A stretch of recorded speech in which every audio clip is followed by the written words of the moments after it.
ನಿರಂಜನ್ ಹಾಗೂ ಪ್ರಜಿತ್ ಆಯವರುಗಳಿಗೆ ಒಕ್ಕಲಿಗ ಯುವ ವೇದಿಕೆಯ ವತಿಯಿಂದ ನೆನಪಿನ ಕಾಣಿಕೆಯನ್ನ ನೀಡಬೇಕಾಗಿ ಕೇಳ್ಕೊಳ್ತಾ ಇದ್ದೇವೆ.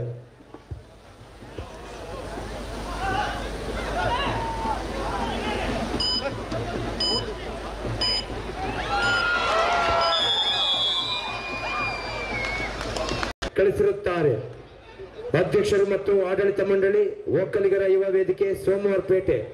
ಮಾನ್ಯರೇ, ತಾವು ಕ್ರೀಡಾ ಮನೋಭಾವದಿಂದ ಹಾಗೂ ಗ್ರಾಮೀಣ ಕ್ರೀಡೆಯನ್ನು ಉತ್ತೇಜಿಸುವ ಉದ್ದೇಶದಿಂದ ಪ್ರತಿ ವರ್ಷ ಸಾರ್ವಜನಿಕರಿಗೆ ಕಬಡ್ಡಿ ಆಟದ ಸ್ಪರ್ಧೆಯನ್ನು ಏರ್ಪಡಿಸಿರುವುದು ನಿಜಕ್ಕೂ ಸಂತೋಷದ ವಿಷಯ. ಪ್ರತಿಯೊಬ್ಬರು ಇಂತಹ ಕ್ರೀಡೆಯಲ್ಲಿ ಭಾಗವಹಿಸುವ ಮೂಲಕ ಶಾರೀರಿಕವಾಗಿ ಹಾಗೂ ಮಾನಸಿಕವಾಗಿ ದುರ್ಬಲವಾಗಿರುವುದನ್ನು ತಡೆಯುವುದೇ ಅಲ್ಲದೆ ಇಂದು ಇಂತಹ ಜಂಜಾಟ ಬದುಕಿನಲ್ಲಿ ಇಂತಹ ಕ್ರೀಡೆಯು ತುಂಬಾ ಉಪಯುಕ್ತವಾಗಿದೆ. ನೀವು ಸಹ ಈ ಯುವ ಪ್ರತಿಭೆಯನ್ನು ಗುರುತಿಸುವ ಇಂತಹ ಉತ್ತಮ ಕಾರ್ಯವು ತಮ್ಮ ಸಂಘದಿಂದ ನಿರಂತರವಾಗಿ ನಡೆಯಲಿ ಎಂದು ಮಾಜಿ ಸಚಿವರು, ಯುವ ಸಬಲೀಕರಣ ಮತ್ತು ಕ್ರೀಡಾ ಇಲಾಖೆ ಶುಭ ಸಂದೇಶವನ್ನು ಯುವ ವೇದಿಕೆ ಹಾಗೂ ಕ್ರೀಡಾಕೂಟಕ್ಕೆ ಕಳಿಸಿದ್ದಾರೆ.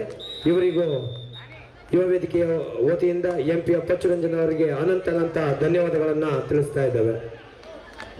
ರಾಜ್ಯ ಮಟ್ಟದ ಮಹಿಳೆಯರು ಭಾಗದ ಪ್ರಥಮ ಸೆಮಿಫೈನಲ್ ಪಂದ್ಯ ಆರಂಭವಾಗಿದೆ. ಹಾಗೆ ಬೆಳಗಾವಿ ಜಿಲ್ಲೆಯ ತಂಡಗಳು ವಿಜಯ್ ವಾರಿಯರ್ಸ್ ಅಥಣಿ ವಿರುದ್ಧವಾಗಿ ಜೈ ಮಾಕಳಿ ಚಿಂಚಲಿ. ಹಾಗೆ ಈ ಕ್ರೀಡಾಕೂಟಕ್ಕೆ ಹಲವಾರು ವರ್ಷಗಳಿಂದ ತನುಮನ ಧನ ಸಹಾಯ ಮಾಡಿ ಈ ಕ್ರೀಡಾಕೂಟ ಯಶಸ್ವಿಯಾಗಲು ಸಹಕರಿಸಿದ ಲತೀಶ್ ಮಂದಣ್ಣ, ಚೌಡ್ಲು ಗ್ರಾಮ ಪಂಚಾಯತಿಯ ಉಪಾಧ್ಯಕ್ಷರು, ಇವರಿಗೂ ಶುಭ ಸಂದೇಶವನ್ನು ಅವರು ಕೂಡ ಕಳಿಸಿದ್ದಾರೆ. ಇವರಿಗೂ ಯುವ ವೇದಿಕೆಯ ವತಿಯಿಂದ ಅನಂತ ಧನ್ಯವಾದಗಳು. ಹಾಗೆ ಈ ಒಂದು ಕಾರ್ಯಕ್ರಮ ಬೆಳಗ್ಗೆ ಕೊಡಗು ಜಿಲ್ಲಾದ್ಯಂತ ಅಲ್ಲದೆ ಕರ್ನಾಟಕ ರಾಜ್ಯಾದ್ಯಂತ ಸುದ್ದಿ ತಲುಪಿಸಿದಂತ ನಮ್ಮ ಪತ್ರಿಕಾ ಮಾಧ್ಯಮದವರಾಗಿ ಶ್ರೀಯುತ ಎಸ್.ಎ. ಮುರಳಿರವರು, ಶ್ರೀಯುತ ವಿಜಯ್ ಹಾನಗಲ್ ರವರು, ಹಿರಿಕರ ರವಿರವರು, ಶ್ರೀಯುತ ಲೋಕೇಶ್ ಡಿಪಿ ರವರು, ಕವನ್ ಕಾರ್ಯಕರ್ ಅವರು, ದುಷ್ಯಂತ ಕುಮಾರ್ ಅವರು, ಶರಣ್ ರವರು, ಶ್ರೀಯುತ ವಸಂತ್ ರವರು, ಹಾಗೆ ಹರೀಶ್ ಕುಮಾರ್ ಅವರು, ವಿಶ್ವಕುಮಾರ್ ಅವರು ಹಾಗೂ ಶ್ರೀಯುತ ಲಕ್ಷ್ಮೀಕಾಂತ್ ಕುಮಾರಪ್ಪ ಕೂತಿರವರು. ಇವರು ಸಹ ಲಕ್ಷ್ಮೀಕಾಂತ್ ಕುಮಾರಪ್ಪ ಕೂತಿರವರು ನಮ್ಮ ಒಕ್ಕಲಿಗರ ಯುವ ವೇದಿಕೆಯ ಸದಸ್ಯರಾಗೂ ಸಹ ಈ ಒಂದು ಪಂದ್ಯಾವಳಿಯ ಹಾಗೂ ಕಾರ್ಯಕ್ರಮದ ಸಂಪೂರ್ಣ ಪ್ರಚಾರದಲ್ಲಿ ಭಾಗಿಯಾಗಿ ಈ ಒಂದು ಒಕ್ಕಲಿಗರ ಯುವ ವೇದಿಕೆ ಸೋಮವಾರಪೇಟೆಯ ಕಾರ್ಯಕ್ರಮದ ಯಶಸ್ಸಿನಲ್ಲಿ ಅತಿಥಿಗಳು ಸುದೀಪ್ ಮಾಟ್ನಳ್ಳಿ ಇವರು ಕೂಡ ವೇದಿಕೆಗೆ ಬಂದು ನೆನಪಿನ ಕಾಣಿಕೆಯನ್ನು ಸ್ವೀಕರಿಸಬೇಕಾಗಿ ಕೇಳ್ಕೊಳ್ತಾ ಇದ್ದೇವೆ. ಹಾಗೆ ಹಲವಾರು ವರ್ಷಗಳೊಂದಿಗೆ ಯುವ ವೇದಿಕೆಯೊಂದಿಗೆ ಇರುವ ಮಿಥುನ್ ಹರ್ಗ ಇವರನ್ನು ಯುವ ವೇದಿಕೆಯ ಸದಸ್ಯರು ನೆನಪಿನ ಕಾಣಿಕೆ ನೀಡುವುದರ ಮುಖೇನ ಗೌರವ ಸಲ್ಲಿಸಬೇಕಾಗಿ ಕೇಳ್ಕೊಳ್ತಾ ಇದ್ದೇವೆ.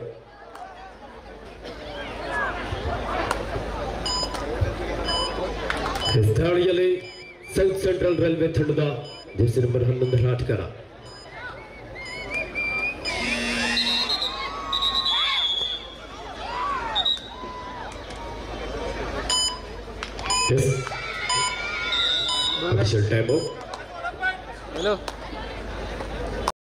ಹತ್ತಿರದಲ್ಲಿದ್ರು ಆದ್ರೆ ಕೂದಲೆಯ ಅಂತರದಲ್ಲಿ ಸೌತ್ ಸೆಂಟ್ರಲ್ ರೈಲ್ವೆ ತಂಡದ ಆಟಗಳಿಂದ ಅದ್ಭುತವಾದಂತಹ ಒಂದು ಟ್ಯಾಕಲ್ಸ್. CS ಮೋಹನ್ ಕಾಫಿ ಬೆಳೆಗಾರರು ಚೌಡ್ಲು ಇವರು ವೇದಿಕೆಗೆ ಬರಬೇಕಾಗಿ ಕೇಳ್ಕೊಳ್ತಾ ಇದ್ದೇವೆ. ಈ ಕ್ರೀಡಾಕೂಟಕ್ಕೆ ಶಿವಮೂರ್ತಿ ವಕೀಲರು ಕುಶಾಲನಗರ.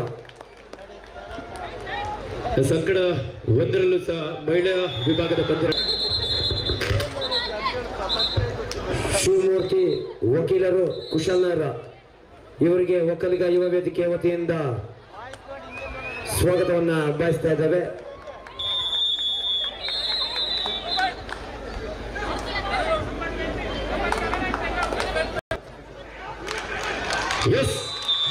ಮುಂಬಾ ತಂಡವನ್ನು ಪ್ರತಿನಿಧಿಸಿದ ಒಬ್ಬ ಪ್ರೋ ಕಬಡ್ಡಿಯ ಖ್ಯಾತ ಆಟಗಾರ ಸತೀಶ್ ಅವರನ್ನು ಬಂಧಿಸಲು ಯಶಸ್ವಿಯಾಗಿದ್ದಾರೆ.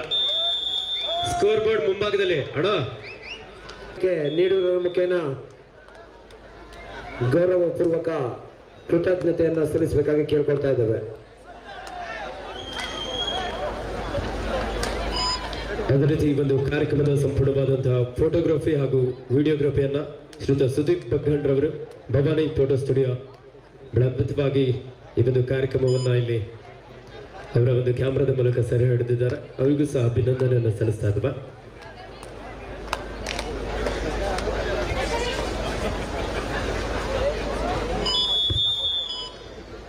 ಹಾಗೆ ಎದುರಿಸ್ತಾ ಇದ್ರ 2020ರಲ್ಲಿ ನಡೆದಂತಹ 3ನೇ ವರ್ಷದ ಒಕ್ಕಲಿಗರ ಯುವ ವೇದಿಕೆಯ ರಾಜ್ಯ ಮಟ್ಟದ ಕಬಡ್ಡಿ ಪಂದ್ಯಗಳಲ್ಲಿ ಚಾಂಪಿಯನ್ ಆಗಿ ಹೊರಹೊಮ್ಮಿದಂತಹ ಬ್ಯಾಂಕ್ ಆಫ್ ಬರೋಡಾ ವಿರುದ್ಧ 17-15 2 ಅಂಕದ ಮುನ್ನಡೆಯಲ್ಲಿ ಸೌತ್ ಸೆಂಟ್ರಲ್ ರೈಲ್ವೆ ಉತ್ತರ ಕರ್ನಾಟಕದ ಕುಂದಾನಗರಿಯ ಬೆಳಗಾವಿ ಮೂಲದ ವಿಜಯ್ ವಾರಿಯರ್ಸ್ ಅಥಣಿ ವಿರುದ್ಧ ಜೈಮಾಕಳಿ ಚಿಂಚಲಿ ತಂಡಗಳ ನಡುವೆ ನಡೆದಾಗ ಬ್ಲಾಕ್ ಹಾಗೂ ಡ್ಯಾಶ್ ಹಿಡಿಯುವಂತಹ ಪ್ರಯತ್ನ ಇತ್ತು.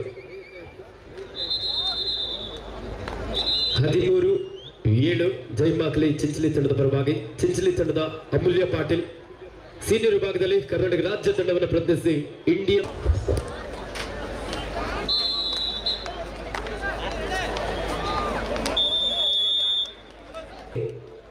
ರಾಜೇಶ್ ಅವರು ಎಡವರೆ ಗ್ರಾಮದ ಕಾಫಿ ಬೆಳೆಗಾರರು, ಇವರು ಕೂಡ ಈ ಕ್ರೀಡಾಕೂಟಕ್ಕೆ ಸಹಕಾರವನ್ನು ನೀಡಿರುತ್ತಾರೆ. ಇವರಿಗೂ ಯುವ ವೇದಿಕೆಯ ವತಿಯಿಂದ ಧನ್ಯವಾದಗಳನ್ನ ತಿಳಿಸ್ತಾ ಇದ್ದೇವೆ.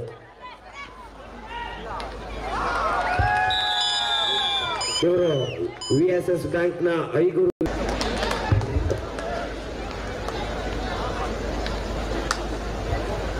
ಮಧ್ಯದಾಳಿಯಲ್ಲಿ ಬ್ಯಾಂಕ್ ಆಫ್ ಬರೋಡಾ ತಂಡದ ರತನ್ಗೆ 6 ಆಟಗಾರರ ನಡುವೆ ಬೋನಸ್ ಆನ್ ಆಗಿದೆ. ಸಾಕಷ್ಟು ವೇಗದ ದಾಳಿಯೊಂದಿಗೆ ಡಿಫೆನ್ಸ್ ಅನ್ನ ಕನ್ಫ್ಯೂಸ್ ಮಾಡುವಂತಹ ಪ್ರಯತ್ನ. 18-17 1 ಅಂಕದ ಮುನ್ನಡೆಯಲ್ಲಿ ಸೌತ್ ಸೆಂಟ್ರಲ್ ರೈಲ್ವೆ ಟೆಸ್ಟ್